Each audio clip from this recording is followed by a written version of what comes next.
रात्री 3 वाजताची वेळ. विकास एसटी स्टँडवर उतरला. एसटी स्टँड पूर्णपणे सामसूम होतं. विकास हा तिथं उतरणारा बहुतेक एकमेव प्रवासी होता. विकासला उतरवून एसटी धुराळा उडवत निघून गेली. ते एक छोटं शहर होतं, त्यामुळे तिथं रिक्षा टॅक्सीचं फार चलन नव्हतं. खरं तर सगळं व्यवस्थित घडलं असतं तर विकास 11च्या सुमारास इथं पोहोचणार होता. पण घाटात दरड कोसळून ट्रॅफिक जाममुळे एसटी 3 तास तिथेच अडकून पडली होती. विकास वैतागत एसटी स्टँडवरून बाहेर आला.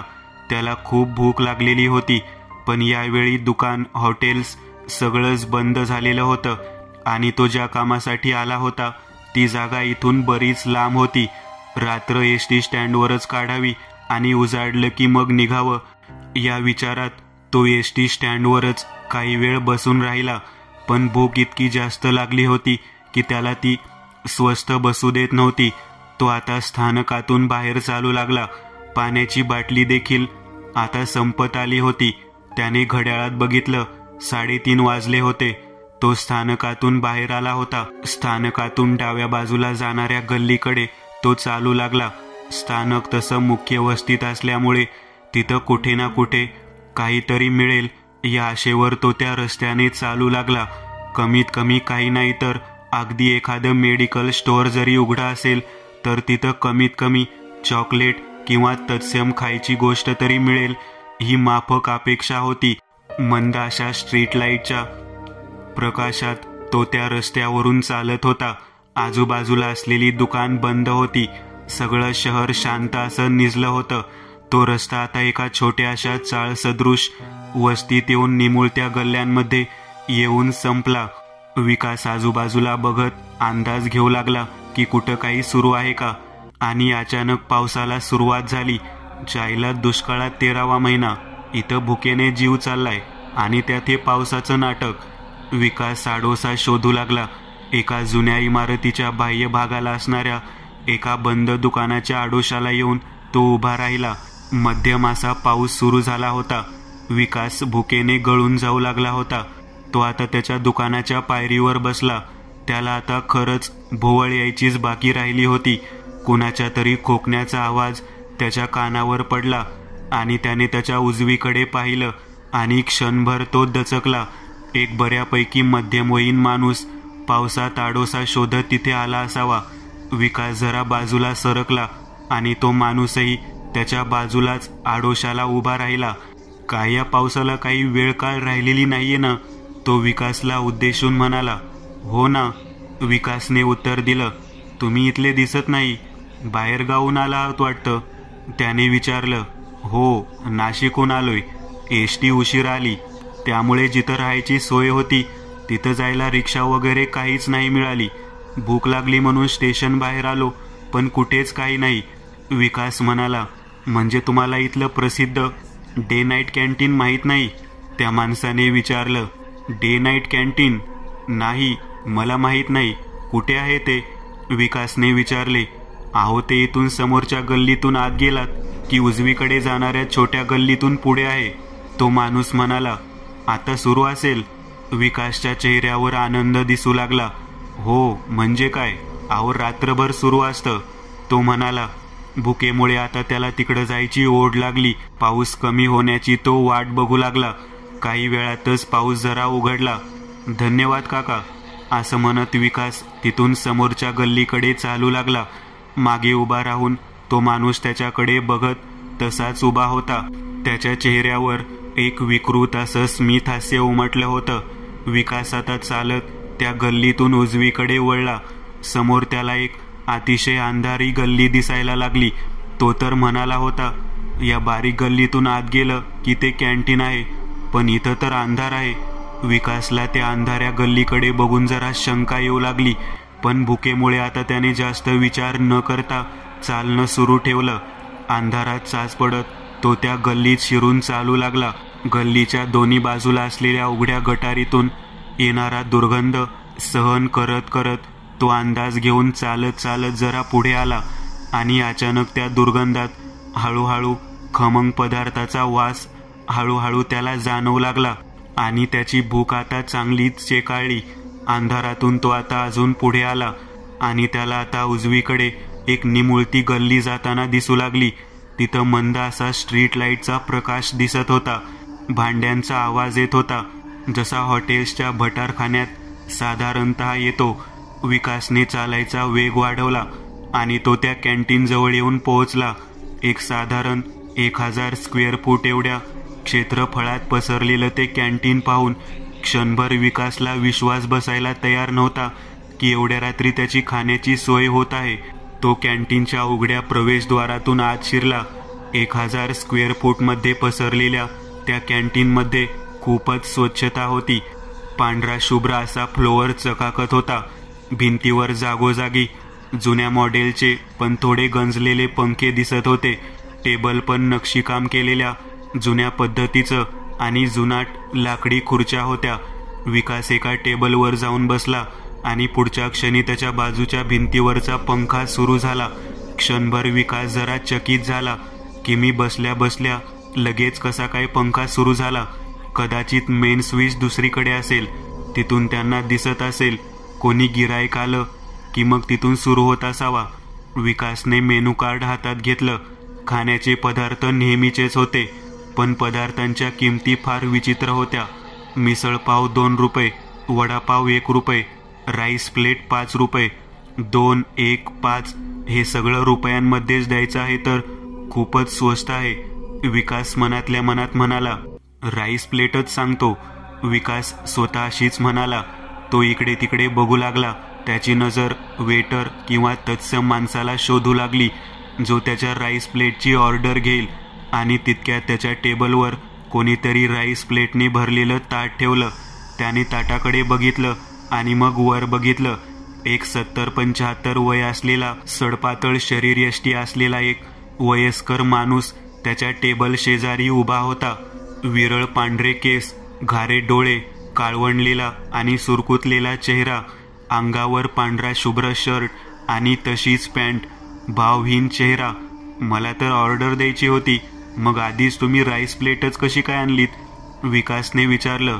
नकोय का? घेऊन जातो, तो थंड स्वरात म्हणाला. राहू दे, विकास म्हणाला. तो निघून गेला. विकासने कॅन्टीनवर एक नजर फिरवली. 5-6 टेबल सोडली तर सगळं कॅन्टीन रिकामं होतं. एक टेबलवर एक तरुण मुलगा दिसत होता. तो त्याच्या समोर ठेवलेल्या रिकाम्या प्लेटकडे नुसता एकटक बघत होता. दुसऱ्या टेबलवर एक अंधवृद्ध व्यक्ती होता. त्याच्या डोळ्यावर अंध लोकांचा काळा चष्मा होता. विशेष म्हणजे त्याच्या समोर असलेलं ताटही पूर्ण रिकामं होतं. तो त्या ताटातून काहीतरी खात होता, पण ताट तर रिकामं होतं. मग तो खात काय होता हा विचार विकासच्या मनात आला. त्याने बाकी टेबलकडे नजर टाकली. एक पोलीस गणवेशात बसलेला मध्यमवयीन माणूस समोर असलेल्या रिकाम्या चहाच्या कपकडे बघत होता. चौथ्या टेबलवर एक जोडपं बसलेलं होतं. ते दोघेही त्यांच्या समोरच्या प्लेटकडे एकटक बघत होते. एक गोष्ट मात्र त्या सगळ्या लोकांमध्ये समान होती. प्रत्येकाच्या डोळ्यात एक वेगळी चमक आणि चेहऱ्यावर एक स्मित हास्य होतं. विकास जरा विचारात पडला, पण त्याची नजर स्वतःच्या समोर असलेल्या ताटावर गेली आणि त्याची भूक उफाळून आली आणि तो त्या जेवणावर तुटून पडला. अतिशय स्वादिष्ट असं जेवण होतं. इतकं चवदार जेवण तो आयुष्यात कधीच जेवला नव्हता. त्याने जेवणावर यथेच्छ ताव मारला. जेवण करताना तो इतका मग्न होऊन गेला होता की 15 मिनिट त्याने नजर वर करून बघितलंही नव्हतं. पाणी वगैरे पिऊन तो उठला आणि त्याने इतरत्र नजर टाकली. मगाशी बसलेल्या माणसातला आता तिथं कोणीच नव्हतं. भटारखान्यातून भांड्यांचे आवाज येत होते. तो उठला, पण बिल द्यायचं तरी देणार कुठं, कारण काउंटर तर दिसत नव्हतं. बरं, पूर्ण कॅन्टीनमध्ये एक दिसत ना वेटर. तो इकडं तिकडं बघत होता आणि त्याच क्षणी त्याच्या खांद्यावर कोणीतरी हात ठेवला. विकासने मागे वळून पाहिलं. मगाशी त्याला राईस प्लेट दिली होती. बिल द्यायचं होतं. विकास म्हणाला. नाही, तुमच्या बिलाची नोंद झालेली आहे, तुम्ही जाऊ शकता. तो वेटर थंड स्वरात म्हणाला. म्हणजे तुमच्या बिलाची नोंद झालेली आहे, तुम्ही जाऊ शकता? अहो, तेच विचारतोय. माझ्या बिलाची नोंद झालेली आहे, याचा अर्थ काय? विकासने विचारलं. बिलाची नोंद झालेली आहे, तुम्ही जाऊ शकता. तो पुन्हा तेच बोलला. विकासने आता कसलाच विचार न करता खिशातून 50ची नोट काढली. तो वेटर त्या नोटकडे बघत राहिला. विकास तिथून चालू लागला. साहेब, जेवण कसं होतं? वेटरने पुन्हा अगदी त्याच स्वरात विचारलं. विकासने मागे वळून पाहिलं. त्या माणसाच्या चेहऱ्यावर आतापर्यंत काहीच हावभाव नव्हते. तिथं आता एक विलक्षण भीती त्याच्या चेहऱ्यावर ग्रासली होती. त्याला अक्षरशः घाम फुटला होता. जणू काही विकासचा अभिप्राय त्याच्यासाठी जीवन मरणाचा प्रश्न होता. चांगलं होतं जेवण, विकास म्हणाला. धन्यवाद साहेब, धन्यवाद, खूप खूप आभारी. वेटरच्या चेहऱ्यावर एक वेगळाच आनंद जाणवत होता. जणू काही मोठ्या अग्निदिव्यातून तो सुखरू बाहेर आला असावा असा सुटकेचा निश्वास टाकला होता. विकासला जरा विचित्र वाटू लागलं. तो कॅन्टीनच्या दरवाजाकडे चालू लागला. कॅन्टीनच्या दारातून बाहेर आल्यावर त्याने मागे वळून पाहिलं. आता तिथं कोणीच नव्हतं, पण त्या भटारखान्यातून मात्र भांड्यांचे आवाज तेवढे येतच होते. तो तिथून आता पुन्हा त्या अंधाऱ्या गल्लीकडे चालू लागला. अजून उजाडलं नव्हतं. त्याने हातातील घड्याळ बघितलं. घड्याळ तर बंद पडलं होतं. 4:15 वाजताच. 15 दिवसापूर्वी घेतलेलं चांगल्या ब्रँडचं घड्याळ एवढ्या लवकर बिघडलं कसं? त्याने विचार करत करत मागे वळून त्या कॅन्टीनकडे बघितलं. त्या कॅन्टीनचं दार बंद झालेलं होतं आणि आता भांड्यांचे आवाजही येत नव्हते. त्याने त्या अंधाऱ्या गल्लीत प्रवेश केला आणि चाचपडत जसा आला होता तसा तो मार्ग काढत चालू लागला. काहीतरी विचित्र होतं तिथं. तिथली ती गिरायक, तो वेटर आणि पदार्थांचे रेट इतके कमी, हे सगळं जरा विचित्रच होतं. आजच्या काळात इतके कमी रेट परवडतात कसे यांना? पण काही असो, जेवण तर खूपच चवदार होतं. धन्यवाद, पुन्हा नक्की या. त्या अंधारात कानाशी एकदम कोणीतरी पुटपुटल्याचा आवाज विकासला जाणवला आणि तो क्षणभर दचकला. तो वेगाने चालू लागला. त्या अंधाऱ्या गल्लीतून बाहेर आला. त्याने मागे वळून पाहिलं. त्याची भांबेरी उडाली होती. अंगावर भीतीने काटा आला होता. खरंच कोणीतरी माझ्या कानाशी येऊन पुटपुटलं की मला भास होतोय. तो आता जसा आला होता तसा बाहेर पडला आणि स्थानकाकडे चालू लागला. 5:15ला तो स्थानकाजवळ पोहोचला, पण डोक्यातून ते विचार जात नव्हते. रिक्षा पकडून तो त्याच्या राहायची सोय असलेल्या लॉजवर आला. तो एका सेमिनारसाठी आलेला होता आणि सेमिनार सकाळी 11ला सुरू होणार होतं. रात्रभर झालेली पायपीट आणि दगदग यामुळे त्याला आता थकवा जाणवत होता. त्यामुळे आता 3-4 तास झोपावं आणि मग 11ला तिथं पोचावं असं ठरवून तो लॉजच्या बेडवर आडवा झाला. त्याला झोप लागली. साहेब, काय आणू? वेटरचा आवाज कानी पडला आणि विकास दचकून उठला. त्याने खोलीतला लाईट लावला. खोलीत तर त्याच्याशिवाय कोणीच नव्हतं. मग तो आवाज कोणाचा होता? कदाचित मला भास झाला असेल. विकासने लाईट बंद केली आणि पुन्हा बेडवर आडवा झाला. काही वेळातच पुन्हा त्याला झोप लागली. काही वेळ तसाच गेला शांततेत आणि अचानक भटारखान्यातील भांड्यांचा आवाज त्याच्या कानावर आदळू लागला. साहेब, राईस प्लेट आणू का? त्याच्या अगदी कानाजवळ कोणीतरी बोललं. विकास दचकून जागा झाला. भांड्यांचा आवाज अजूनही येतच होता. विकास घामाघूम झालेला आणि त्याने थरथरत लाईटचं बटन दाबलं आणि लाईट लागताच तो आवाज बंद झाला. खोलीत कोणीच नव्हतं. त्याने लाईटचं बटन बंद केलं आणि लाईट बंद होताच तो भांड्यांचा आवाज जोरात कानावर येऊन आदळून कान सुन्न करू लागला. साहेब, राईस प्लेट आणू का? साहेब, राईस प्लेट आणू का? त्या वेटरचा तो थंड स्वरातला प्रश्न एकावर एक कानावर पडू लागला. विकासने लाईट लावली आणि तो आवाज बंद झाला. त्याने पुन्हा लाईट बंद केली आणि तो गोंधळ कानावर पडू लागला. त्याने लाईट लावली तर आवाज बंद. त्याने लाईट बंद केली तर तो गोंधळ पुन्हा सुरू झाला. आता त्याने लाईट सुरू ठेवूनच झोपायचं ठरवलं आणि लाईटचं बटन दाबलं आणि त्याच्या पायाखालची जमीनच सरकली. कारण लाईट लागल्या लागल्या त्याच्या समोर तेच कॅन्टीन होतं आणि तो बेडवर बसलेला नसून त्या कॅन्टीनच्या खुर्चीवर बसलेला होता. विकासला कळतच नव्हतं नक्की काय घडतंय, कारण आत्ता काही सेकंदापूर्वी लाईट बंद करेपर्यंत तो लॉजवर होता. मग आता तो इथं कसा काय आला? त्याने इतरत्र नजर टाकली. त्याच्या समोर तीच सगळी गिरायक त्याच ठरलेल्या टेबलावर बसलेली दिसत होती. त्याच अवस्थेत आपापल्या टेबलवरच्या प्लेट, ताट आणि कपाकडे एकटक बघत अचानक तो तरुण मुलगा खुर्चीवरून उठला. त्या रिकाम्या प्लेटकडे बघत तो अचानक एकदम जोरात किंचाळू लागला. त्याचं ते किंचाळणं इतकं विभत्स्य होतं की विकासच्या काळजात गलबललं. तो जरा सैरभैर होऊ लागला. इतक्यात अचानक तो आंधळा म्हातारा जागेवरून उठला आणि अचानक आर्त स्वरात किंचाळू लागला. अगदी त्याच पद्धतीने ते जोडपा आणि तो हवालदार एक एक करत उठले आणि आपापल्या प्लेटकडे बघत विकृतपणे किंचाळू लागले. या सगळ्यात तो वेटर शांतपणे उभा राहून नुसता बघत होता.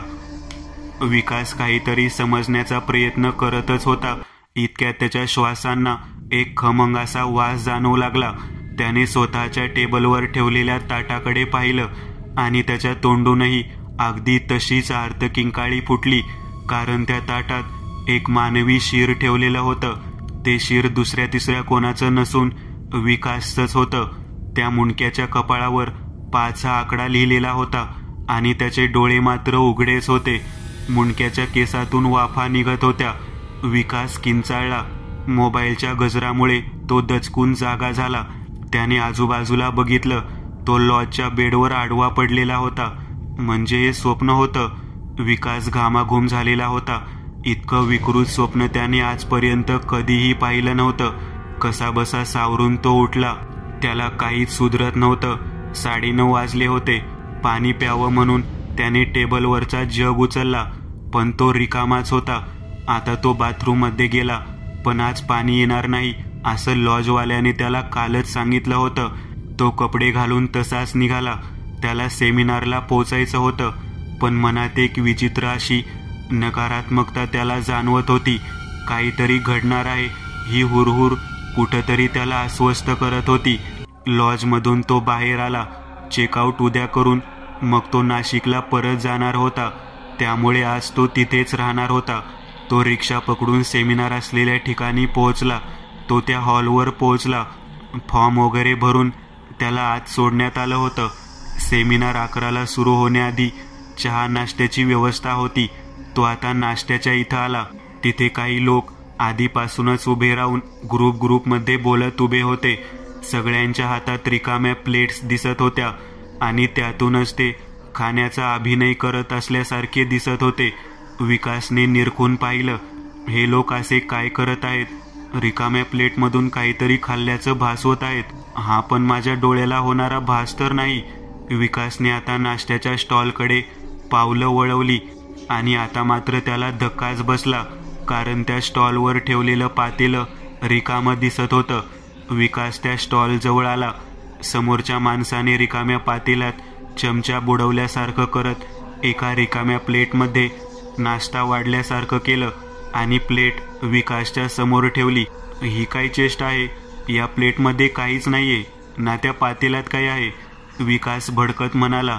एक्सक्यूज मी सर, अहो त्यात पोहे आहेत जे तुमच्या प्लेटमध्ये मी दिले. प्लेट रिकामी कशी काय देईन मी? विकासच्या मागे एक माणूस उभा होता. सर तुम्ही सांगा, या प्लेटमध्ये तुम्हाला काही दिसतंय? विकासने प्लेटकडे बोट दाखवत विचारलं. असं काय करताय? त्यात पोहे आहेत, तो माणूस म्हणाला. विकासचं डोकं चक्रावून गेलं होतं.